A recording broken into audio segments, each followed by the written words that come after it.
Welcome friends, जय भारत, जय Hindustan. This is Mayank Rajesh and you are watching info and study. Friends, we are doing study of ancient history South India and this is our last topic, that is the Pallava dynasty. ये अंतिम topic तो है जो हम दक्षिण भारत के प्राचीन इतिहास में पढ़ने वाले हैं, लेकिन इसमें चूंकि ये एक काफी डिटेल में हमें पढ़ना है इसे, तो हम इसे छोटे बड़े मिलाकर 4 वीडियोस में करेंगे और उसके साथ ही हमारा ये जो दक्षिण भारत का प्राचीन इतिहास है तब जाकर ये खत्म होगा। तो देखिए, इसमें जो हम पल्लव वंश को पढ़ने वाले हैं, तो इसमें हम सबसे पहले महत्वपूर्ण शासकों को पढ़ेंगे, फिर पल्लवों और चालुक्यों का संघर्ष होगा, खासकर वातापी के चालुक्यों से अभी मैं बताऊंगा, ठीक है। वो उस संघर्ष पर एक वीडियो होगा, फिर सोसाइटी यानी समाज, आपको एजुकेशन, शिक्षा, साहित्य, लिटरेचर और रिलीजन, धर्म पे एक हम वीडियो करेंगे, और फिर आर्ट एंड कल्चर पे भी हम एक वीडियो करेंगे, क्योंकि ये बहुत महत्वपूर्ण है कि आप पल्लवों के आर्ट एंड कल्चर वाले पक्ष को भी देख लें, क्योंकि पल्लव जो जाने जाते हैं, चालुक्य और पल्लव, ये दोनों जो हैं ये बेसिकली आर्ट एंड कल्चर के लिए काफ़ी प्रसिद्ध थे ये दोनों वंश। और जहाँ तक पल्लवों का सवाल है तो पल्लव तो ज़्यादा ही प्रसिद्ध हैं आर्ट एंड कल्चर के लिए, ठीक है, कला और संस्कृति के लिए। तो इसलिए हम इसे भी देखेंगे एक अलग वीडियो में। हालांकि ये आर्ट एंड कल्चर का पार्ट है, लेकिन आर्ट एंड कल्चर भी आपका आता है एग्जाम में और बहुत महत्वपूर्ण पार्ट है। वो तो आर्ट एंड कल्चर एक अलग से हम पढ़ेंगे ही जब पढ़ना होगा, क्योंकि आर्ट एंड कल्चर भी अलग से पढ़ना होता है आपको। लेकिन कुछ चीजों को अगर हम यही जान लेंगे तो बेहतर होगा, वहां भी हम देखते रहेंगे, ठीक है, तो इसको हम समझ लेंगे। तो मैं आपको बता दूं कि जब हमने शुरू किया था दक्षिण भारत के इतिहास को, तो हमने संगम डायनेस्टी से शुरू किया था, और ये डीप साउथ में, यहाँ पर कृष्णा रिवर और यहाँ पर तुंगभद्रा रिवर, इसके साउथ में 3 डायनेस्टी को हमने पढ़ा था। कौन कौन से? तो यहाँ संगम एज की बात कर रहा हूँ, 3 डायनेस्टी। यहाँ पे केरला यानी कि मालाबार कोस्ट जिसे कहते हैं, तो केरला और नीचे थोड़ा सा तमिलनाडु का पार्ट ले हुए आपने पढ़ा था चेर वंश को। उसी तरह से नीचे आपने तमिलनाडु के क्षेत्र में पढ़ा था पांड्या को, और फिर यहां पे अपने चोलों को पढ़ा था संगम एज में। संगम एज हमने देख लिया था, उसके बाद हमने वाकाटकों को देखा था, फिर हमने वातापी के चालुक्यों को देखा था, ठीक है। और वातापी के चालुक्यों के बाद हमने ठीक उसके बाद आने वाले डायनेस्टी राष्ट्रकूटों को पढ़ा था, और राष्ट्रकूटों के बाद अब हम फाइनली आ गए हैं अपने पल्लव वंश पे, ठीक है। तो यहां पर देखिए, मैंने पहले भी बताया था कि एक बार बैकग्राउंड जानना जरूरी होता है कि जब हम पोस्ट मौर्यन पीरियड में आते हैं, यानी कि जब हम मौर्योत्तर काल में आते हैं, तो वहां पर देखते हैं कि मौर्यों के सक्सेसर के रूप में, यानी कि मौर्यों के उत्तराधिकारी के रूप में कुछ विदेशी शक्तियां भी आती हैं और कुछ देशी ताकतें भी उभर के आती हैं। तो विदेशी शक्तियों में आप देखेंगे कि मध्य एशिया से आपको इंडो ग्रीक पहुंचेंगे भारत में, यानी हिंद यूनानी पहुंचेंगे। उसके बाद आपको सीथियंस यानी कि शक पहुंचेंगे, ठीक है। उसके बाद आपको आएंगे पर्थियंस बेसिकली ईरान के नॉर्दर्न पार्ट वाले लोग हैं, ठीक है, जो कि आते हैं, और लास्ट में कुषाण आएंगे। ये चारों हैं मध्य एशिया से आने वाले, ठीक है, और इधर से ही आएंगे नॉर्थ वेस्ट से।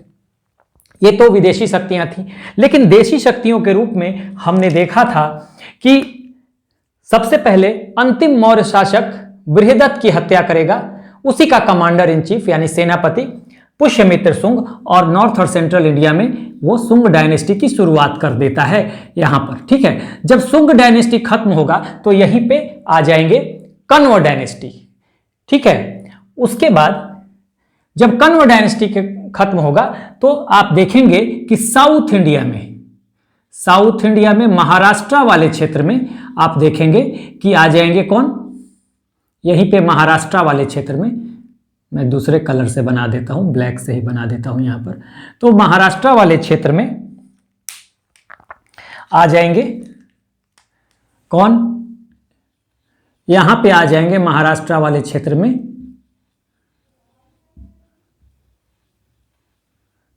सातवाहन।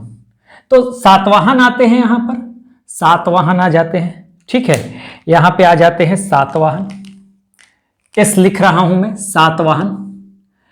फिर यहीं पे जब सातवाहन खत्म होंगे तो यहीं पे आ जाएंगे कौन, वकाटका, ये भी हम पढ़ चुके हैं वकाटका को। फिर आपको कुछ और कर्नाटक का पार्ट इसमें मिलता चला जाएगा आगे, ठीक है। और जैसे ही आपको कर्नाटका वाला पार्ट ये सारा मिलेगा, ठीक है, कर्नाटका वाला पार्ट मिलेगा। और देखिए आगे ये वाला पार्ट भी ये आपको किसके पास है, वातापी के चालुक्यों के पास कहेंगे आप, ठीक है, सातवाहनों के पास, सॉरी सातवाहनों के पास, ठीक है। तो सातवाहन जब यहां पर कर्नाटका वाले क्षेत्र में, सबसे पहले सातवाहन, फिर उसके बाद यहीं पे वकाटका आते हैं, और वकाटकों के बाद यहीं पे आ जाएंगे चालुक्य वातापी। देखिए Satavahana, Vakataka, Chalukya Vatapi, V stands for यहां वातापी। फिर यहीं पे आर स्टैंड्स फॉर राष्ट्रकूटा, ठीक है, इसको भी हम पढ़ चुके हैं। और फिर राष्ट्रकूटों के बाद यहीं पे आ जाएंगे चालुक्य कल्याणी, ठीक है, चालुक्य कल्याणी। जब यहां पे चालुक्य वातापी और चालुक्य और राष्ट्रकूटा हैं, वहीं देखेंगे कि पल्लव वंश भी एक साथ इनके पैरेलल यहां पे रन कर रहा है, ठीक है, यहीं पे पल्लव वंश भी रन कर रहा है। और पल्लवों का जगह बाद में मेडिएवल चोला ले लेंगे। तो मेडिएवल चोला को हम अर्ली मेडिएवल फेज में पढ़ रहे हैं, ठीक है ना।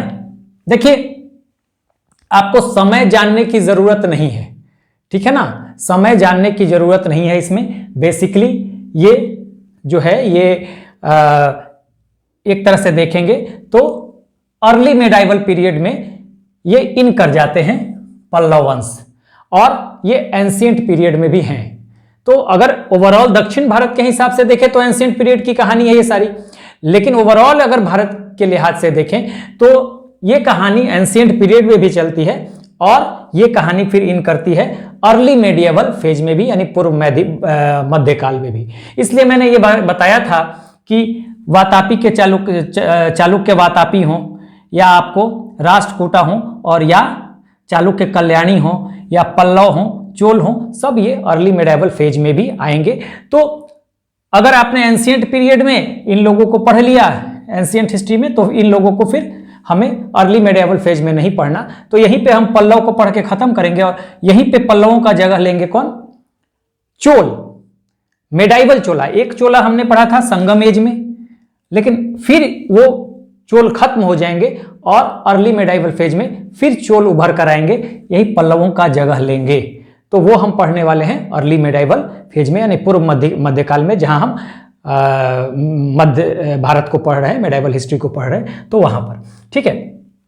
तो मैंने ये बताया कि सबसे पहले यहां पर देखेंगे कि महाराष्ट्र के पार्ट में सातवाहन है, वहीं पे आ जाएंगे वकाटक सातवाहनों के बाद। फिर कर्नाटका का पार्ट लेते हुए यहां पे आ जाएंगे चालुक्य वातापी, क्योंकि वातापी आज बादामी कहा जाता है, ये कर्नाटका में था, जो कि बनाएंगे वातापी या बादामी को अपना कैपिटल। फिर राष्ट्रकूट आ जाएंगे इन्हीं की जगह पर, चालुक्य वातापी की जगह पे, और फिर राष्ट्रकूटों की जगह पे चालुक्य कल्याणी आ जाएंगे। ये मैं हर वीडियो में आपको बताते आ रहा हूं। तो मैंने ये बताया था कि चालुक्य वातापी और राष्ट्रकूटा ये पैरेलल शक्तियां हैं पल्लवों के, पल्लवों की पैरेलल शक्तियां हैं, पल्लवों के ये पैरेलल शक्तियां हैं चालुक्य वातापी और राष्ट्रकूटा। इसीलिए हमने कहा कि हमें पल्लव और चालुक्य के संघर्ष को, क्योंकि ये देखिए ये अगर पैरेलल शक्तियां हैं तो इनमें संघर्ष होता है, तो पल्लवा वर्सेस चालुक्य या वातापी के चालुक्य, जो भी कह लीजिए, इनका संघर्ष हम देखेंगे। और यहीं पे जब पल्लव के जगह पे ये चोल आ जाएंगे ना, तो ये कल्याणी के चालुक्य और चोलों में भी आप देखेंगे कि एक संघर्ष होता है, ठीक है। ये दोनों पैरेलल शक्तियां हैं, ठीक है। चोल और कल्याणी के यहाँ पे इन्हीं की जगह पे चोल आ जाएंगे, तो जिसे हम अर्ली मेडाइवल फेज में पढ़ेंगे साउथ इंडिया वाले पार्ट में, ठीक है। तो यहां पर हम चालुक्य कल्याणी और चोलों को कहेंगे कि ये दोनों पैरेलल शक्तियां हैं। अदरवाइज यहां पे चालुक्य वातापी और राष्ट्रकूट जो हैं वो पल्लवों के पैरेलल जो है वो चल रही हैं, ठीक है। इसलिए इनमें संघर्ष होता है। ये वीडियो हम अलग देखेंगे नेक्स्ट वीडियो, ठीक है।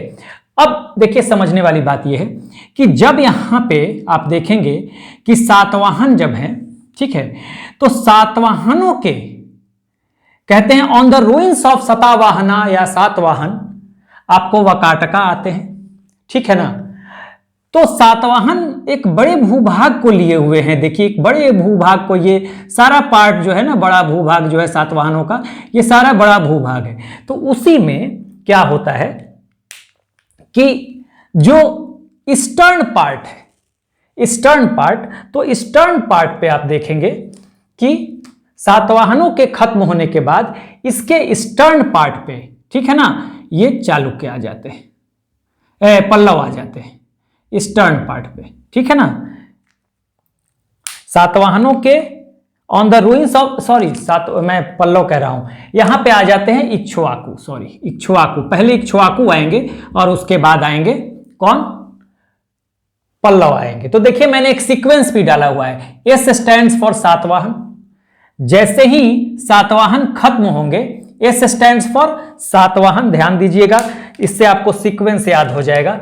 यहां पर एस स्टैंड्स फॉर, ये पूर्वी भाग में एस स्टैंड्स फॉर सातवाहन, सातवाहनों का जैसे अंत होगा यहां पर आ जाएंगे इक्ष्वाकु, और इक्ष्वाकु वर सप्लांटेड बाय द पल्लवास, यानी कि इक्ष्वाकुओं का जगह लेंगे पूर्वी पार्ट में सातवाहनों के ईस्टर्न पार्ट में पल्लव, और पल्लवों के बाद फिर मैंने ये बताया कि पल्लव जब खत्म होंगे तो यहां पर चोल आ जाएंगे इसी जगह पे, थोड़ा और इनका क्षेत्र बढ़ जाएगा।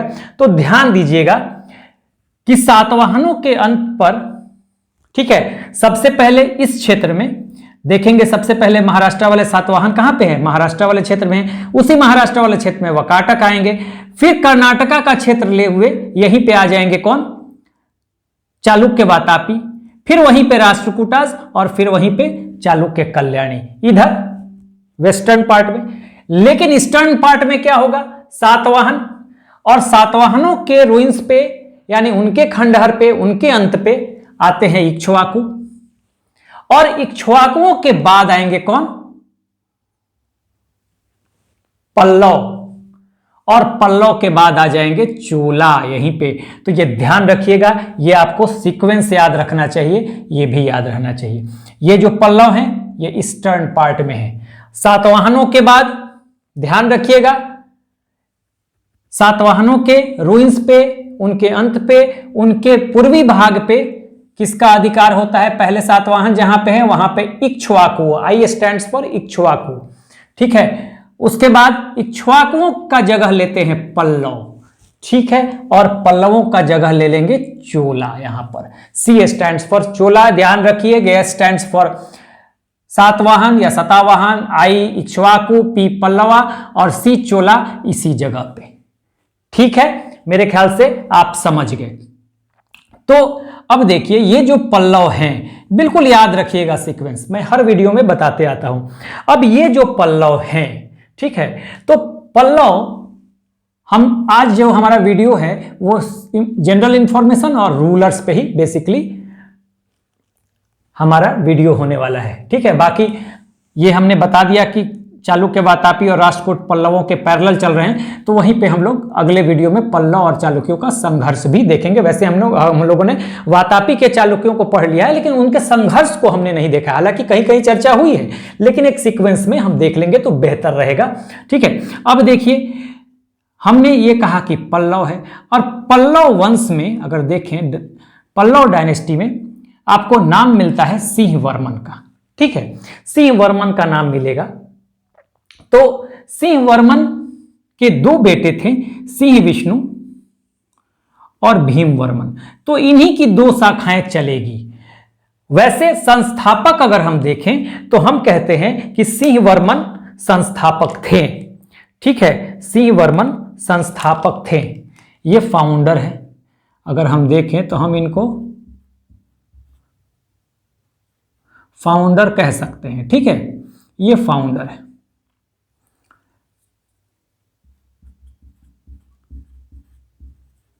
फाउंडर, यही फाउंडर है सिंह वर्मन।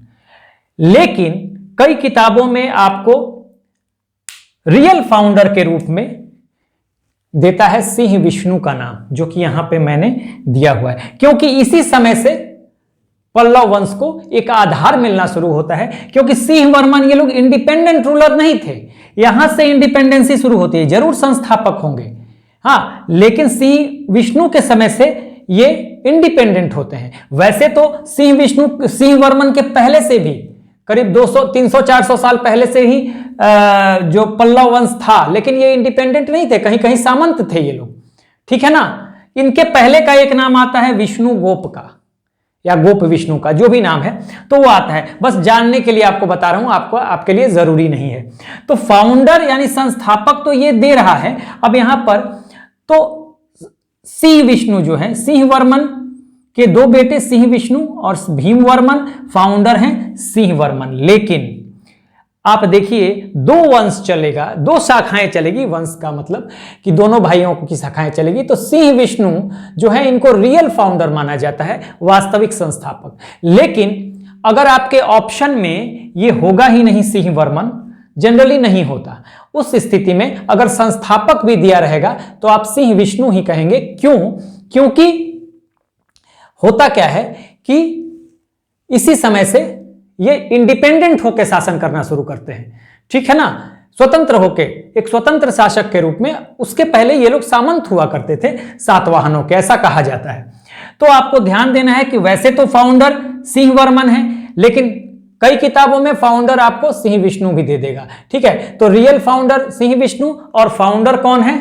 सिंह वर्मन, ठीक है। तो सिंह विष्णु, अगर सिंह वर्मन ऑप्शन में नहीं होगा तो फाउंडर हो या रियल फाउंडर हो, कुछ भी होगा, तो आप सिंह विष्णु का ही नाम लेंगे, ठीक है। और सिंह विष्णु अगर ऑप्शन में नहीं होगा तो फाउंडर ऑटोमेटिक, अगर सिंह वर्मन होते हैं वहां पे ऑप्शन में, तो सिंह वर्मन आपके फाउंडर हो जाएंगे। लेकिन ये सब नाम जानने के लिए आपकी कहानी सिंह वर्मन से ही शुरू होगी। तो दो शाखाएं चलती हैं, तो ये एक सिंह विष्णु की शाखा चलेगी और बाद में भीमवर्मन। हालांकि भीमवर्मन शासक नहीं रहे हैं, लेकिन ये पहले इनके ये वंशज रहे इस शाखा के, हाँ पूर्वज रहे, तो इनके जो आगे की पोस्टरिटी होगी उनसे एक शाखा चलेगी। तो यहां तक देखिए सिंह विष्णु से लेके परमेश्वर वर्मन सेकंड तक चलेगा। कौन सी शाखा चलेगी? सिंह विष्णु शाखा चलेगी, या हाँ सिंह विष्णु शाखा, सिंह विष्णु परंपरा भी कह सकते हैं। और नंदी वर्मन सेकंड से यहां तक अपराजित वर्मन या अपराजित तक शाखा चलेगी भीम वर्मन की। तो इस तरह से दो शाखाओं में आप देख रहे हैं, ठीक है। पहली शाखा सिंह विष्णु की और दूसरी शाखा चल रही है भीम वर्मन की। हालांकि सिंह विष्णु शासक है, इनके समय से इंडिपेंडेंट होकर पल्लव शासन करना शुरू करते हैं। भीम वर्मन कोई शासक नहीं थे, इनकी पोस्टरिटी आगे बढ़ रही है, इसलिए आपकी जानकारी के लिए है ये, ठीक है। तो यहां पर हमने क्या देखना था? हमें रूलर्स में यही देखना है। एक तो सिंह विष्णु शाखा से सिंह विष्णु, फिर महेंद्र वर्मन फर्स्ट, फिर नरसिंह वर्मन फर्स्ट, नरसिंह वर्मन सेकेंड, परमेश्वर वर्मन सेकेंड, यहाँ पे सिंह विष्णु शाखा खत्म। और फिर इसके बाद शुरू हो जाएगी परमेश्वर वर्मन सेकेंड के बाद हाँ नंदी वर्मन सेकेंड, दंती वर्मन, नंदी वर्मन थर्ड और अपराजित। हालांकि ये महत्वपूर्ण शासक हैं, इनके बीच में कई और शासक भी हैं, लेकिन हम सिर्फ सीक्वेंस यही है इनका। लेकिन सीक्वेंस का मतलब कि ये नहीं है कि इसमें से ये पहले हो जाएंगे, ये जैसे जैसे सीक्वेंस है ना, इसके बाद ही ये होंगे, इसके बाद ही ये होंगे, ठीक है। लेकिन बीच बीच में कई और शासक आएंगे जिनके बारे में हम कोई चर्चा नहीं कर रहे हैं, हम सिर्फ महत्वपूर्ण शासकों को देख रहे हैं जिनसे सवाल बनते हैं एग्जामिनेशन में, ठीक है। तो अभी हम इनको देखने वाले हैं। सबसे पहले हम शुरू करते हैं पल्लव वंश से, और पल्लव वंश का लोकेशन मैंने आपको बता दिया। और पल्लव वंश का जो कैपिटल था वो कांची या कांचीपुरम, यहीं पे, ठीक है, तमिलनाडु वाले क्षेत्र में, ठीक है, कांची या कांचीपुरम। और पल्लव वंश का एक चीज और समझ लीजिए, पल्लव वंश आज का जो आधुनिक आंध्र प्रदेश है, हाँ उसका साउदर्न पार्ट था, यानी कि दक्षिणी पार्ट, और आज का जो आधुनिक तमिलनाडु है उसका नॉर्दर्न पार्ट लिए हुए था, ठीक है। यानी देखिए साउदर्न, ये जो पार्ट हो जाएगा साउदर्न आपको आंध्रा हो जाएगा, और ये पार्ट नॉर्दर्न तमिलनाडु हो जाएगा। तो साउदर्न आंध्रा और नॉर्दर्न तमिलनाडु को लेकर पल्लव वंश बना था। आज के आधुनिक समय में साउदर्न आंध्रा और नॉर्दर्न तमिलनाडु का जो पार्ट है वही उस समय पल्लव वंश था। पल्लव वंश का टेरिटरी था। ठीक है, तो कैपिटल कांची जो कि तमिलनाडु में। ठीक है, और देखिए पल्लव का मतलब, इस पल्लव का मीनिंग मतलब होता है क्रीपर यानी कि रेंगना, बस जानने के लिए है। ठीक है, इससे कोई सवाल नहीं आने वाला है। अब जो हम इंपॉर्टेंट शासकों को देखें तो सबसे पहले हम सिंह वर्मन के 2 बेटों में से सिंह विष्णु परंपरा के शासकों को देख लेते हैं, और इसी सीक्वेंस में पहले सिंह विष्णु परंपरा के शासक चलेंगे और ठीक सिंह विष्णु खत्म होगा तो भीम वर्मन परंपरा के शासक आ जाएंगे। तो आइए देखते हैं। सबसे पहले हम सिंह विष्णु को देखते हैं। मैंने बताया कि यही रियल फाउंडर है। ठीक है, इनकी उपाधि अवनी सिंह और पोत्रयन और अवनी सिंह। अवनी सिंह का मतलब पृथ्वी का सिंह, lion of earth. Avani Simha का मतलब लॉयन ऑफ अर्थ, पृथ्वी का सिंह, धरती का शेर। ठीक है ना, तो ये जानिएगा। ये फॉलोअर हैं, यानी कि किस धर्म को फॉलो करते हैं, तो वैष्णव धर्म को फॉलो करते हैं। और यहां पर आप देखेंगे कि अगर वैष्णव धर्म को फॉलो करते हैं तो इन्होंने कंस्ट्रक्शन कराया वाराह मंदिर का, वाराह टेम्पल का। ठीक है, वाराह टेम्पल का। और ये कहां पे कराया, देखिए महाबलीपुरम या मामल्लपुर, कुछ भी। मामल्लपुर पुराना नाम था, आज महाबलीपुरम है, तो महाबलीपुरम दे दे या मामल्लपुर दे दे, बहुत इंपॉर्टेंट है। ठीक है ना, कि सिंह विष्णु ने कौन से मंदिर का निर्माण करा। आगे हम आर्ट एंड कल्चर में देखेंगे तो वहां तो हम देखेंगे ही। तो महाबलीपुरम या मामल्लपुर में वाराह मंदिर बनाया। ठीक है, सिंह विष्णु के कोर्ट स्कॉलर यानी दरबारी स्कॉलर थे, एक संस्कृत के बहुत बड़े विद्वान कवि भारवी। ठीक है ना, तो उन्होंने एक किताब लिखी जिसे कहते हैं किराता जुर्नियम। ये ध्यान रखिएगा कि भारवी ने कौन सी किताब लिखी, किराता जुर्नियम, ये आपको ध्यान रखना है। ठीक है, उसके बाद हम आते हैं next. The next one is, ठीक है, महेंद्र वर्मन फर्स्ट, जो हम इंपॉर्टेंट शासकों को पढ़ रहे हैं। तो सिंह विष्णु के बाद हम पढ़ रहे हैं महेंद्र वर्मन को। इनकी बहुत सारे टाइटल्स हैं, जैसे इनके टाइटल हैं अवनी सिंह और पोत्रयन, वैसे ही इनके टाइटल्स यानी उपाधियां मत्त विलास, विचित्र चित्र, शत्रुमल, यहां पर शत्रमल लिखा गया है, शत्रुमल।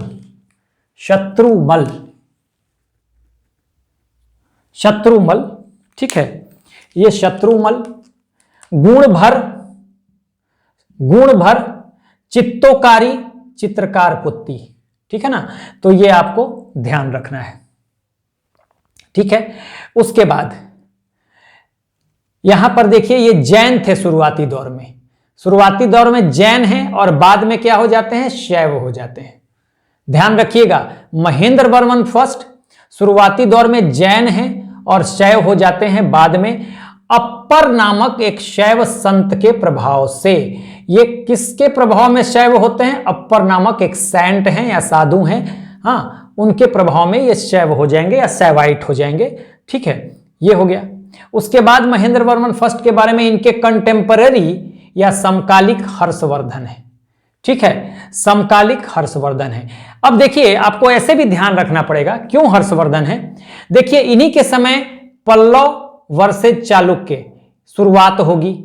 मैं आपको समझा देता हूं, शुरुआत पल्लव और चालुक्य संघर्ष का महेंद्र वर्मन फर्स्ट के समय ही होगी, जिसको हम देखने वाले हैं। महेंद्र वर्मन फर्स्ट के समय शुरुआत होती है और जो चालुक्य शासक रहता है वो चालुक्य वातापी के होते हैं पुलकेशिन सेकेंड। देखिए यहां पर मैंने लिखा हुआ है पल्लवा वर्सेज चालुक्य शुरू हो जाएगा संघर्ष, और पुलकेशिन सेकेंड जो है वो अटैक करेंगे and capture northern part of Pallava. Northern part को कैप्चर कर लेंगे पल्लवों के। कौन, पुलकेशिन सेकेंड।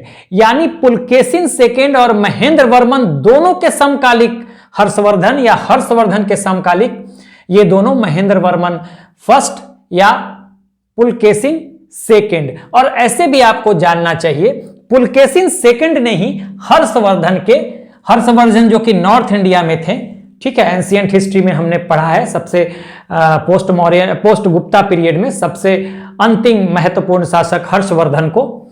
तो पुलकेशिन सेकेंड ने ही हर्षवर्धन का दक्षिणी विस्तार रोका था। ठीक है, नर्मदा के तट पे उनको हरा दिया था यहां पे। ठीक है ना, तो कहा जाता है। तो इसलिए पुलकेशिन सेकेंड और महेंद्र वर्मन फर्स्ट, दोनों ही हर्षवर्धन के समकालिक है। ये सवाल बनता है, मोस्ट इंपॉर्टेंट लगा लीजिएगा कि इनके समकालिक कौन थे। ठीक है, उसके बाद ये भी इंपॉर्टेंट है, अपर जो है किसके प्रभाव से ये शैव बने। ठीक है, ये भी इंपॉर्टेंट है, किसके समय पल्लव और चालुक्य के संघर्ष की शुरुआत हुई, या पल्लव या वातापी या वादामी के चालुक्यों के संघर्ष की शुरुआत हुई। मैंने अभी अभी बताया कि ये पल्लव जो ग्रीन वाला और चालुक्य वातापी और राष्ट्रकूटा दोनों पैरेलल शक्तियां हैं और इसलिए इसमें संघर्ष हुआ। का क्या कारण था संघर्ष का, जब हम ये वीडियो करेंगे सारा हम बताएंगे वहां पर। ठीक है, उसके बाद देखिए ये आर्टिस्ट भी थे, पेंटर थे, पोएट थे, पेंटर मतलब चित्रकार थे, पोएट कवि थे, म्यूजिशियन संगीतज्ञ थे और इनके गुरु जो थे वो रुद्राचार्य थे। संगीत इन्होंने किससे सीखा, रुद्राचार्य से सीखा। तो ये आपको ध्यान देना होगा। खुद भी ये स्कॉलर थे, देखिए कितनी क्वालिटीज है इस व्यक्ति में, स्कॉलर हैं, विद्वान हैं और इनकी 2 किताबें हैं, भागवत रज्जुक याद रखना है और मत्त विलास प्रहसन। इसीलिए इनकी टाइटल में देखिए मत्त विलास का भी की भी उपाधि है, मत्त विलास प्रहसन। ये बेसिकली हास्य ग्रंथ है, ठीक है ना, हास्य ग्रंथ है और इसमें मजाक उड़ाया गया है बौद्धों का और कापालिकों का। कापालिक एक तरह के शैवाइट होते हैं, शैवी होते हैं कापालिक, तो इसमें बौद्धों का और कापालिकों का मजाक उड़ाया गया है। मत्त विलास प्रहसन एक हास्य ग्रंथ है। ठीक है, तो यहां तक हमने देख लिया 2 महत्वपूर्ण शासकों को। देखिए यहां पर हमने क्या क्या देखा, कांची इनका कैपिटल है, ये याद रखना है आपको। हमने पैरेलल कहीं एग्जाम में पूछ दे कि यहां पर कि पल्लवों की पैरेलल शक्तियां कौन कौन सी थी, 4 ऑप्शन दे दे, चालुक्य वातापी, चालुक्य कल्याणी, इधर वेंगी के चालुक्य, या कौन था, तो चालुक्य वातापी थे पल्लवों के पैरेलल। ठीक है ना, तो ये आपको ध्यान देना चाहिए। ठीक है ना, वैष्णव थे, रियल फाउंडर कौन है, सिंह विष्णु। ठीक है, सिंह विष्णु की उपाधि अवनी सिंह। अवनी सिंह का मतलब क्या है, तो अवनी सिंह का मतलब लायन ऑफ अर्थ। हाँ, मीनिंग क्या होता है पल्लवों का, क्रीपर। कैपिटल कहां था, कांची। ठीक है, सिंह विष्णु किस मत के फॉलोअर, किस धर्म के फॉलोअर थे, वैष्णव। ठीक है, इन्होंने कंस्ट्रक्शन कराया वराह मंदिर का, कहां पर कराया, महाबलीपुरम या मामल्लपुर में। ठीक है, इनके कोर्ट स्कॉलर कौन थे, भारवी। भारवी ने कौन सी बुक लिखी, बहुत इंपॉर्टेंट, यहां पर मोस्ट इंपॉर्टेंट यहां पर लिखिएगा, मोस्ट इंपॉर्टेंट, किराता जूर्नियम, याद रखिएगा। ठीक है, उसके बाद महेंद्र वर्मन के बारे में हमने जान लिया, इनकी उपाधियों को देख लीजिएगा, मत विलास, विचित्र चित्र, शत्रुमल, गुण भर, चित्तोकारी, चित्रकार, पुत्ती, ये सब देख लीजिएगा। पहले जैन थे, शैव बन गए। शैव किसने बनाया, किसके प्रभाव में, तापर नामक एक शैव संत थे, उनके प्रभाव में। किसके समकालिक थे, तो हर्षवर्धन के भी और पुलकेशिन द्वितीय के भी, दोनों को कैसा कुछ भी आ सकता है। ठीक है, तो इसके समकालिक थे ये। इन्हीं के समय पल्लव और चालुक्यों का संघर्ष शुरू होता है, यानी कि पल्लवों की तरफ से महेंद्र वर्मन फर्स्ट की शुरुआत करेंगे और चालुक्यों की तरफ से पुलकेशिन द्वितीय शुरुआत करेंगे। यहाँ पुलकेशिन द्वितीय रहेंगे। ठीक है, और ये अटैक करेंगे महेंद्र वर्मन फर्स्ट पे और नॉर्दर्न पार्ट पल्लवों का ये कैप्चर कर लेंगे, छीन लेंगे। तो ये आपको ध्यान रखना होगा। बाकी पेंटर, पोएट और म्यूजिशियन है ही। और इनके देखिए मोस्ट इनके म्यूजिक के, संगीत के गुरु कौन थे, तो आपको ध्यान रखना चाहिए कि संगीत के गुरु जो हैं ये मोस्ट इंपॉर्टेंट रुद्राचार्य। 2 किताबें, भावत रज्जुक और मत्त विलास, भावत रज्जुक और मत्त विलास प्रहसन। ये मजाक है एक तरह का, इसमें उड़ाया गया है बौद्धों का और कापालिकों का। कापालिक एक शैव संप्रदाय के ही लोग होते हैं, कापालिक। ठीक है, तो ये आपको ध्यान देना होगा। उसके बाद इनके समय महेंद्र वर्मन शैली में इन्होंने आर्ट एंड कल्चर में अगर देखेंगे तो महेंद्र वर्मन शैली की शुरुआत इन्होंने की। महेंद्र वर्मन स्टाइल में पहली बार चट्टानों को काटकर मंदिर बनाने का काम शुरू हुआ इन्हीं के समय। तो यहां पे आप लिख सकते हैं कि आगे हम इसको लिखेंगे ही, पढ़ेंगे आर्ट एंड कल्चर वाला में, तो इन्हीं के समय पहली बार पाषाण को या स्टोन को, पत्थरों को काटकर मंदिर का निर्माण। ठीक है, आप इसको ध्यान रखिएगा, अगर पूछ दे कभी कि पहली बार पाषाण को या पत्थरों को काटकर, जो चट्टानों को काटकर मंदिरों का जो निर्माण किया गया, वो किसके समय से इसकी शुरुआत हुई, तो इसकी कला को स्प्रेड इन्होंने ही किया था। महेंद्र वर्मन फर्स्ट ने। वो हम बाद में यहां पर जब महेंद्र वर्मन शैली पढ़ेंगे तो वहां पे तो पढ़ ही लेंगे, लेकिन इसको याद रखिएगा। तो इस तरह से आप चाहें तो एक ले लीजिए स्क्रीनशॉट। चलिए अब आगे बढ़ेंगे और हम आगे के शासकों को देखेंगे। Let's move on and now will discuss about Narasimha Varman first and Narasimha Varman second. तो देखिए सबसे पहले नरसिंह वर्मन फर्स्ट के कुछ टाइटल हैं। महामल्ल, मामल्ल याद रखना है आपको, वातापी कोंड और महाराज। ये महाराज जो टाइटल है ये वेनसांग ने दिया था। वेनसांग एक चीनी यात्री था, मैंने बताया था हर्षवर्धन के समय ये भारत आता है। हर्षवर्धन के समय भी मैंने आपको बताया था, हर्षवर्धन के समय भारत आता है। लेकिन महेंद्र वर्मन नरसिंह वर्मन फर्स्ट के दरबार में ये आता है कांची। ठीक है, तो ये सवाल बनेगा कि किस पल्लव शासक के शासनकाल में वेनसांग जो है वो कांची आता है? तो आपका जवाब होगा नरसिंह वर्मन फर्स्ट। ठीक है, तो ये आपको ध्यान देना होगा। और वेनसांग की एक किताब है, एक बुक है CUC, ये मैंने शॉर्ट फॉर्म में ऐसे लिखेंगे CUC ही है। तो इसने इनके शासनकाल को, नरसिंह वर्मन के शासनकाल को डायमंड कहा है, हीरा कहा है, यानी बहुत अच्छा बताया है शासनकाल को। ठीक है, तो ये ध्यान रखिएगा। ठीक है, उसके बाद देखिए सबसे प्रतापी शासक कौन था भाई? नरसिंह वर्मन फर्स्ट था। इन्होंने मामल्ल शैली का विकास किया। हाँ, मामल्ल शैली आर्ट एंड कल्चर में हम पढ़ेंगे क्या था। तो बेसिकली मंडप और रथों का निर्माण किया। मंडप मैंने बताया था कि जब भी आप मंदिर देखेंगे, अगर जब मंदिरों का निर्माण आप देखते हैं तो मंडप क्या होता है? मंडप जो होता है, जैसे ये मान लीजिए कि ये टेम्पल हो गया, ये मंदिर हो गया, तो ये खंभों के सहारे ये खड़ा रहेगा। ये कक्ष होता है जहां लोग इकट्ठे होते हैं और जहां से होके ये गर्भगृह में प्रवेश करेंगे, तो इसे मंडप कहा जाता है। ठीक है, तो मंडपों का निर्माण की इनकी एक अलग शैली थी। और साथ साथ इन्होंने चट्टानों को काटकर रथ मंदिर का भी निर्माण कराया था। तो मंडप और रथ का निर्माण किसने कराया? तो नरसिंह वर्मन फर्स्ट ने। और रथों का मतलब देखिए बिल्कुल रथ की तरह मंदिर बनाया। ऐसे मान लीजिए कि ये है, हाँ ये है, ये ऐसे है ना, ये मान लीजिए मंदिर हो गया और ऐसे रथ बने हुए, ये रथ टाइप बने होंगे। ठीक है, ये रथ टाइप बने होंगे इस तरह से। तो रथ टाइप के मंदिर बने होंगे जिसमें पहिया लगा होगा, चट्टानों को काटकर बनाया गया है। तो मंडप और रथ स्टाइल के मंडप तो था ही, और इनके मंडप का भी अलग स्टाइल था। मंडप तो हर मंदिर में होता है, लेकिन रथ स्टाइल का जो मंदिर है वो किसने शुरू करवाया था? इसमें 8 टेम्पल्स हैं। इनको हालांकि 8 हैं, लेकिन इनको सप्त पैगोडा या इस तरह का नाम दिया गया है। वो मैं बताऊंगा जब मैं आर्ट एंड कल्चर पढ़ाऊंगा। लेकिन मामल्ल शैली में मंडप और रथ आपको देखने के लिए मिलते हैं। और रथ क्या है? लगेगा जैसे कि रथ है कोई, लेकिन वो मंदिर है, उसमें चक्के उक्के सब लगे हुए हैं, पहिए लगे हुए हैं, जैसे मैंने यहाँ पे बताया है। ठीक है, तो ये था, ये मैंने छोड़ दिया ना। देखिए इनका एक सेनापति कमांडर था सिरोतोंड, और श्रीलंका के शासक मानवर्मन, दोनों की सहायता ली और इन्होंने क्या किया? Defeated and killed Pulakeshin second of Vatapi.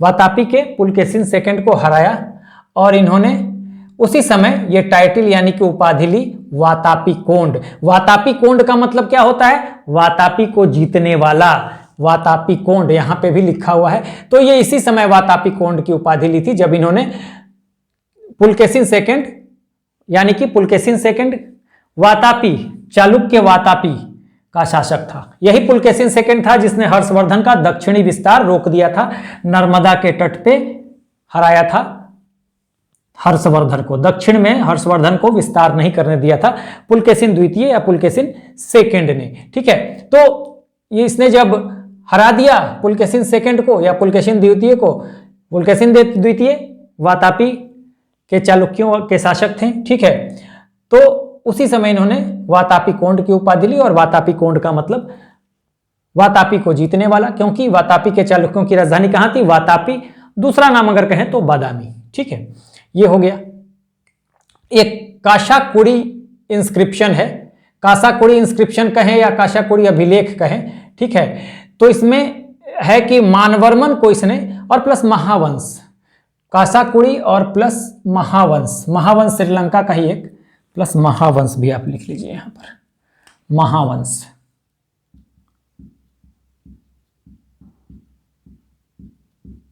ठीक है, तो अभिलेख है, महावंश भी है, एक टेक्स्ट है महावंश। तो उसमें लिखा हुआ है क्या, ये ये अभिलेख कौन सा, कासाकुड़ी अभिलेख प्लस महावंश, कि मानवर्मन जो श्रीलंका के शासक थे, यहाँ मानवर्मन की मैंने चर्चा की है, इनकी इन्होंने हेल्प की और श्रीलंका का शासक बनाया, यानी कि श्रीलंका की गद्दी दिलाई। ठीक है, तो ये आपको आ गया नरसिंह वर्मन प्रथम के बारे में। अब हम देखते हैं नरसिंह वर्मन द्वितीय। उपाधि राजसिंह, आगम प्रिय, शंकर भक्त, बहुत इंपॉर्टेंट है, ये कई बार आया है इसमें से। ठीक है, तो ये इनकी उपाधि को ध्यान दीजिएगा। ये स्वयं को, खुद को क्या कहते थे, महेश्वर यानी शिव का पूर्ण अवतार हैं, मतलब एक इनकारनेशन है शिव के, हाँ, भगवान शिव के ये अवतार हैं। इनके कोर्ट स्कॉलर यानी दरबारी जो विद्वान थे, ये थे दंडिन, नाम याद रखिएगा, दंडिन। और दंडिन की किताब थी काव्यदर्श, देखिए काव्यदर्श दास कुमार चरित, काव्यदर्श दास कुमार चरित इनकी किताब थी। अब देखिए यहां पर राजसिंह शैली इनका प्रसिद्ध था आर्ट एंड कल्चर में। ठीक है, वो तो हम यहाँ पे देखेंगे ही, आर्ट एंड कल्चर जो मैंने अभी बताया था कि एक वीडियो करने वाले हैं। राजसिंह शैली में देखेंगे तो आपको कैलाशनाथ मंदिर है जो कि कांची में है, तो ये आपको याद रखना है। कैलाशनाथ मंदिर किसने बनवाया था भाई, तो नरसिंह वर्मन सेकेंड ने। ठीक है, और कैलाशनाथ मंदिर का ही दूसरा नाम है राजसिद्धेश्वर मंदिर, राजसिद्धेश्वर टेम्पल। और दूसरा इन्होंने मंदिर बनवाया महाबलीपुरम का शोर या तटीय मंदिर, इसको कहा जाएगा, महाबलीपुरम का शोर या तटीय मंदिर। ठीक है, इन्होंने चाइना में राजदूत भेजा या दूत भेजा, एम्बेसडर टू चाइना। ठीक है, he sent ambassador to China, China में इन्होंने दूत भेजा, चीन में। और चीनी बौद्ध विहार का निर्माण ये करवाते हैं, जिसे चीनी पैगोड़ा भी कहा जाता है। चीनी बौद्ध विहार कहा जाए, चीनी बौद्ध विहार का मतलब वहां पे जहां पे चाइनीज बुद्धिस्ट जहां पे रहते थे, ठीक है, तो उसको चीनी पैगोड़ा भी कहा गया। और ये जो कहां पे लोकेशन कहां था, तो नागपट्टिनम में इन्होंने बनवाया था। तो यहां पर जो हमने देखा, सबसे पहले नरसिंह वर्मन फर्स्ट के लिए मामल्य या महामल्य किसका टाइटल था, नरसिंह वर्मन फर्स्ट का। सबसे प्रतापी शासक नरसिंह वर्मन। वातापी कोंड कौन था, नरसिंह वर्मन फर्स्ट, क्योंकि इन्होंने पुलकेशिन सेकंड को हराया था और वातापी कोंड की उपाधि ली थी पुलकेशिन सेकंड, वातापी के चालुक्यों का एक महत्वपूर्ण शासक जिसको हराया और वातापी कोंड की उपाधि ली। हाँ, सिरोतंड जो इनका सेनापति था और मानवर्मन जो श्रीलंका के रूलर थे, हाँ, दोनों के साथ मिलकर हराया था इन्होंने पुलकेशिन सेकंड को। हाँ, वेनसांग किसके समय में, किस पल्लव शासक के समय में आता है कांची, तो नरसिंह वर्मन फर्स्ट के समय में। हाँ, किसने कहा है कि नरसिंह वर्मन फर्स्ट का शासन काल जो था वो हीरे की तरह था, तो वेनसांग ने कहा। ये सब सवाल बनता है यहाँ से, तो इसको आप देखते रहिएगा, ये सब जहां जहां मैंने लगाया वह ऐसे इंपॉर्टेंट है। ठीक है, इनकी कौन सी शैली थी, तो मामल्य शैली। वैसे भी मामल्य या महामल्य क्या इनका जो है टाइटल है। तो मंडप और रथ बड़ा इंपॉर्टेंट है। ठीक है, मैंने बता भी दिया था क्या है। ठीक है, कासाकुड़ी अभिलेख और महावंश जो है, इससे पता चलता है मानवर्मन को इन्होंने श्रीलंका की गद्दी दिलाने में मदद की। उसके बाद है कि राजसिंह, आगम प्रिय, शंकर भक्त बड़ा इंपॉर्टेंट है। किसकी उपाधि है भाई, तो नरसिंह वर्मन की। ठीक है, अपने आप को स्वयं को महेश्वर या शिव का पूर्णावतार कौन कहता था, तो नरसिंह वर्मन सेकंड कहता था भाई। इसके दंडिन किसके कोर्ट में थे, जो एक स्कॉलर थे, तो नरसिंह वर्मन सेकंड के कोर्ट में थे। ठीक है, हाँ, इनकी कौन सी किताब है, दंडिन की काव्यदर्श दास कुमार चरित, या काव्यदर्श दास कुमार चरित किसकी लिखी हुई है, दंडिन की। दंडिन किसके कोर्ट में थे, तो नरसिंह वर्मन सेकंड के। राजसिंह शैली किसका है भाई, तो नरसिंह वर्मन सेकंड का है ये राजसिंह शैली आर्ट एंड कल्चर का। ठीक है, कैलाशनाथ मंदिर का निर्माण कहाँ किसने करवाया, नरसिंह वर्मन सेकंड ने। कहाँ पे है, कांची में। महाबलीपुरम का शोर मंदिर या तटीय मंदिर का निर्माण किसने कराया, तो नरसिंह वर्मन द्वितीय, नरसिंह वर्मन सेकंड ने। ठीक है, और कैलाशनाथ मंदिर का दूसरा नाम क्या है भाई, राजसिद्धेश्वर मंदिर। हाँ, किस पल्लव शासक ने चाइना में अपने एम्बेसडर या दूत भेजे, तो नरसिंह वर्मन सेकंड ने। और चीनी पैगोड़ा या चाइनीज बुद्धिस्ट विहारा या बौद्ध विहार का निर्माण किसने कराया? नरसिंह वर्मन सेकंड। कहां कराया? नागपट्टिनम में। आप एक बार लें स्क्रीनशॉट।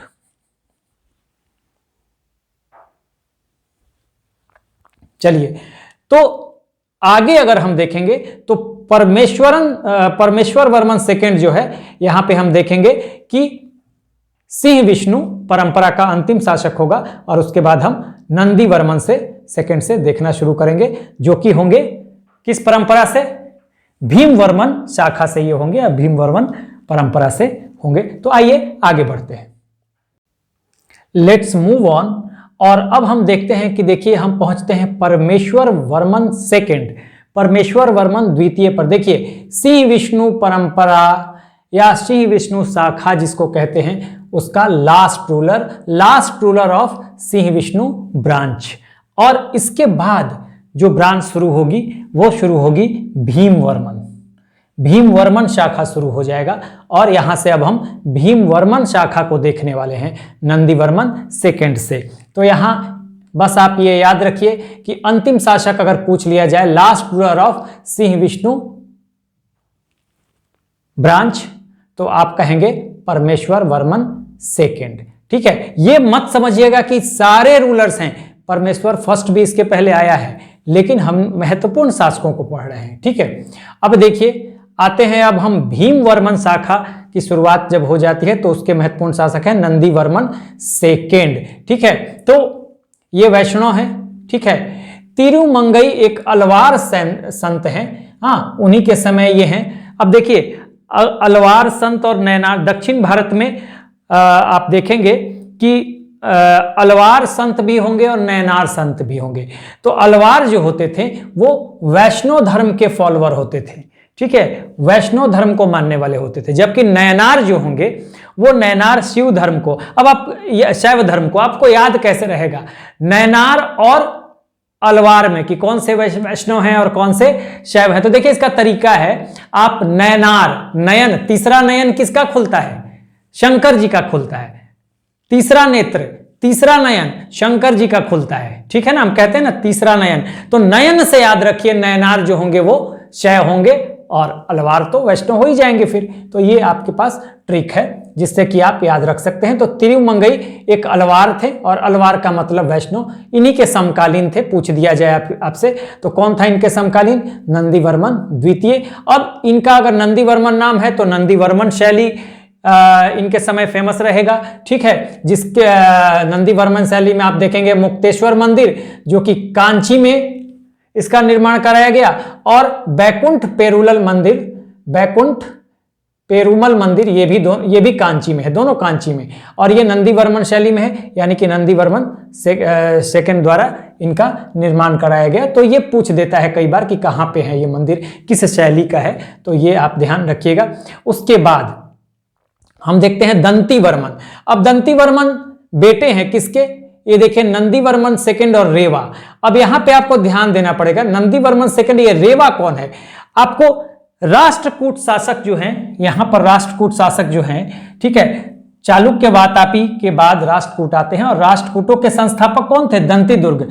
उन्हीं राष्ट्रकूट की बेटी थी कौन? रेवा। उन्हीं से शादी हो जाती है किसकी? नंदी वर्मन सेकंड की। ये नंदी वर्मन सेकंड जो है इनकी शादी होती है और इन्हीं के बेटे हैं कौन? दंती वर्मन। तो ध्यान रखिएगा ये बेटे हैं नंदी वर्मन सेकंड और रेवा के। रेवा कौन है भाई? Daughter of Danti Durga, the Rashtrakuta, the founder of the Rashtrakuta. ठीक है, तो वो आप ध्यान रखें। इनकी उपाधि या टाइटिल पल्लव कुलभूषण, पल्लव कुलभूषण इनकी टाइटिल या उपाधि हो जाएगी। ठीक है, इनके बारे में इतनी जानकारी। उसके बाद नंदी वर्मन थर्ड, ये शैव हैं, शैवाइट हैं। इनके कोर्ट स्कॉलर दरबार में कौन से विद्वान हैं भाई? तो पेरुन देवनार। ध्यान रखिएगा पेरुन देवनार कहां पे थे? तो नंदी वर्मन तृतीय या नंदी वर्मन थर्ड के दरबार में। और इनकी एक महत्वपूर्ण बुक, हाँ पेरुन देवनार की महत्वपूर्ण बुक भारत बेड़वा, बहुत ही इंपॉर्टेंट है, कई बार आ चुका है एग्जाम में। ठीक है, और ये क्या है? ये महाभारत का तमिल अनुवाद है, ट्रांसलेशन ऑफ महाभारत इन तमिल। ठीक है, ट्रांसलेशन ऑफ महाभारत इन तमिल, भारत बेड़वा किसने किया है ये ट्रांसलेशन? पेरुन देवनार ने। और पेरुन देवनार किसके समय है भाई? तो पेरुन देवनार नंदीवर्मन तृतीय, नंदीवर्मन थर्ड के समय है। ठीक है, अब नंदीवर्मन थर्ड ने भी, जैसे नंदीवर्मन सेकंड ने क्या किया था? दंती दुर्ग की बेटी, राष्ट्रकूट शासक दंती दुर्ग की बेटी रेवा से शादी की थी। वैसे ही नंदीवर्मन थर्ड भी अमोघवर्ष जो राष्ट्रकूट शासक थे उनकी बेटी शंखा से शादी करते हैं। तो ये बस एक इंफॉर्मेशन है, एक बार सरसरी निगाह से देख जाना है। और अंतिम शासक के रूप में हम देखते हैं अपराजित या अपराजित वर्मन को। ठीक है, ये रिप्लेस किए जाते हैं आदित्य प्रथम या आदित्य फर्स्ट के द्वारा, जो कि एक चोल शासक हैं। और यहीं से ये आदित्य प्रथम जीतेंगे और चोल साम्राज्य में यहां मिला लिया जाएगा। ठीक है, ये पूरा, उसके बाद ये देखिए सारा थोड़ा और आगे बढ़ के ये चोल साम्राज्य हो जाएगा। ठीक है, आदित्य प्रथम, ऐसा नहीं था कि आदित्य प्रथम फर्स्ट चोल शासक थे। इनके संस्थापक तो आप पढ़े होंगे या हम पढ़ेंगे आगे, चोलों को यहां पर पढ़ेंगे। जो मेडाइवल चोला है विजयालय थे, लेकिन विजयालय भी इंडिपेंडेंट नहीं थे। ठीक है, अब ये आदित्य चोल जो होंगे ना प्रथम, ये इंडिपेंडेंट शासक होंगे। तो इस तरह से आप देखेंगे कि आदित्य प्रथम या आदित्य फर्स्ट ने, जो चोल शासक हैं, वो अंतिम शासक अपराजित वर्मन को पराजित कर देंगे। नाम तो इनका अपराजित है, लेकिन ये पराजित हो जाएंगे। और पराजित होने के बाद, यानी कि इनके ऊपर विक्ट्री के बाद, जो पूरा जो पल्लव साम्राज्य है वो मिला लिया जाएगा। कहां पे? चोल साम्राज्य में। और इस तरह से यहां पर हम पहुंच जाएंगे कहां पे? पल्लवों के बाद आप देखेंगे कि यहीं पे चोल साम्राज्य आ जाएगा। यहीं पे आ जाएंगे चोल आ जाएंगे। ठीक है, यहीं पे आ जाएंगे कौन? चोल। यहां पे मैं लिख देता हूं चोल। ये रिप्लेस हो जाएंगे, ये पूरा चोल हो जाएंगे पल्लवों की जगह पे। ठीक है, और इस तरह से नेक्स्ट जब हम ये पल्लव वंश खत्म करेंगे तो हम अब अर्ली मेडाइवल पीरियड में ही मेडाइवल चोलों को पढ़ेंगे। तो यहां से आपका कॉन्सेप्ट बना होना चाहिए। वहां भी मैं जब जाऊंगा तो बता ही दूंगा। ठीक है ना। तो यहां पर 2-3 बातें आपको याद रखनी है। जो अभी वाला है कि अंतिम शासक कौन था? सिंह विष्णु परंपरा का अंतिम शासक कौन था भाई? तो परमेश्वर वर्मन द्वितीय, परमेश्वर वर्मन सेकेंड। ये आपको ध्यान रखना है। उसके बाद नेक्स्ट आप पहुंच जाएंगे भीम वर्मन शाखा में, क्योंकि ये अंतिम शासक है। परमेश्वर वर्मन सेकंड भीम वर्मन शाखा में देखेंगे तो नंदी वर्मन सेकंड को वैष्णव था। तिरुमंगई आलवार संत किसके समय में थे? तो नंदी वर्मन सेकंड के समय में। नंदी वर्मन सेकंड या नंदी वर्मन द्वितीय किसके समकालीन था? कौन सा अलवार संत के समकालीन था भाई? तो तिरुमंगई के समकालीन था। अब मुक्तेश्वर मंदिर जो कांची का है या बैकुंठ पेरुमल मंदिर जो कांची का है वो किस शैली में है? तो नंदी वर्मन शैली में है। ठीक है, उसके बाद नेक्स्ट दंती वर्मन के बारे में, तो रेवा से शादी होती है, रेवा का बेटा है ये, रेवा और नंदी वर्मन सेकंड का। और रेवा जो है ये दंती दुर्ग जो है राष्ट्रकूट शासक, जो फाउंडर थे राष्ट्रकूट डायनेस्टी के, उनकी बेटी है। दंती वर्मन खुद को क्या कहता है? विष्णु का अवतार है, इनकारनेशन ऑफ विष्णु। ठीक है, इसकी उपाधि क्या है? पल्लव कुल भूषण। किसकी उपाधि है? तो दंती वर्मन की। ठीक है, उसके बाद देखिए नंदी वर्मन थर्ड शैव है। पेरुन देवनार किसके कोर्ट में थे? तो नंदी वर्मन थर्ड या नंदी वर्मन तृतीय के। पेरुन देवनार ने कौन सी किताब लिखी? भारत बेड़वा। भारत बेड़वा है क्या? महाभारत का तमिल अनुवाद, ट्रांसलेशन ऑफ महाभारत इन तमिल। ये आपका आंसर हो जाएगा। ठीक है, यहां पर आप उसके बाद आप देखेंगे कि नंदी वर्मन थर्ड की शादी किससे होती है? राष्ट्रकूट शासक अमोघ वर्ष की बेटी शंखा से। ये बहुत इंपॉर्टेंट नहीं है। जो इंपॉर्टेंट बात है यहां पर आप देखेंगे पेरुन देवनार इनकी किताब।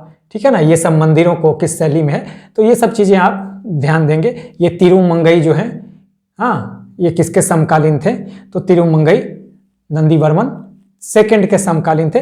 और अंतिम शासक के रूप में हमने बता दिया कि अपराजित वर्मन या अपराजित, जो पराजित हो जाता है किससे? चोल शासक आदित्य प्रथम से। और इस तरह से पूरे पल्लव साम्राज्य को चोल साम्राज्य में मिला दिया जाता है। और यहीं पर फिर पल्लवों की जगह कौन आ जाएगा, चोल आ जाएंगे, और ये मेडिएवल चोला आए होंगे। ठीक है, और इन्हीं मेडिएवल चोला को हम अर्ली मेडिएवल फेज में पढ़ने वाले हैं आगे। ठीक है, साउथ इंडिया वाले पार्ट में, नॉर्थ इंडिया वहां हम खत्म कर चुके हैं। तो एक बार आप लें स्क्रीनशॉट। तो इस तरह से हम नेक्स्ट वीडियो में देखेंगे पल्लवों के और वातापी के चालुक्यों के संघर्ष को, या सिर्फ आप उसको पल्लव और चालुक्य संघर्ष भी कह सकते हैं। So this is the end of the video. Do like, share and subscribe. Take care, keep smiling. जय हिंद।